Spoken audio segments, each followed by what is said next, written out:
آپ یہ سوچ رہے ہوں گے کہ میں اتنی دعائیں کر رہا ہوں، اللہ سے اتنا مانگ رہا ہوں، مگر اب تک وہاں سے جواب نہ آ سکا۔ میں بالکل جانتا ہوں کہ تمہیں ایسے ہی خیالات آ رہے ہوں گے، تو یاد رکھو کہ جس طرح تم اپنی زندگی کے ایک ایک معاملے کا حساب رکھتے ہو نا، اللہ بھی اپنے بندوں کے ایک ایک سجدے کا، اس کی ایک ایک دعا کا حساب رکھتا ہے۔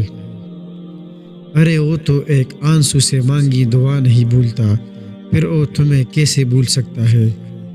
یاد رکھو، اس دنیا میں کوئی انسان ایسا نہیں گزرا جس پر مشکلات نہ آئی ہو۔ اصل میں مشکل اور دکھوں کا آ جانا اللہ کی طرف سے ہمارا ایک امتحان ہوتا ہے۔ اور یاد رکھو، یہاں کچھ بھی اچانک نہیں ہوتا۔ اس کائنات میں پتہ تک اس کی مرضی کے بغیر نہیں ہلتا۔ در حقیقت جو ہوتا ہے وہ اللہ کے علم میں پہلے ہوتا ہے۔ سنو، جو چیز تمہارے ہاتھ سے نکل جائے اس پر ہرگز غم نہ کرو، کیونکہ اگر تم غم کرو گے تو اس کا مطلب ہے کہ تمہیں اللہ پر یقین نہیں۔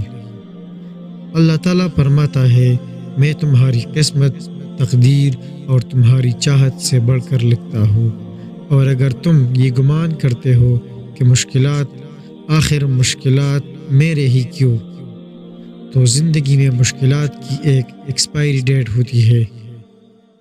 یہ صرف تمہارا ایک امتحان ہے، جو جتنی بڑی آزمائش سے گزرتا ہے وہ نوازا بھی اتنا ہی جاتا ہے۔ کبھی کبھار ہم انسان اس دیر کی مصلحت کو نہیں جان پاتے تو کہتے ہیں اللہ کی طرف سے جواب نہیں آیا۔ ذرا سوچو، او مہربان اللہ تمہارا نقصان کیوں کرے گا؟ وہ کسی کا نقصان نہیں کرتا۔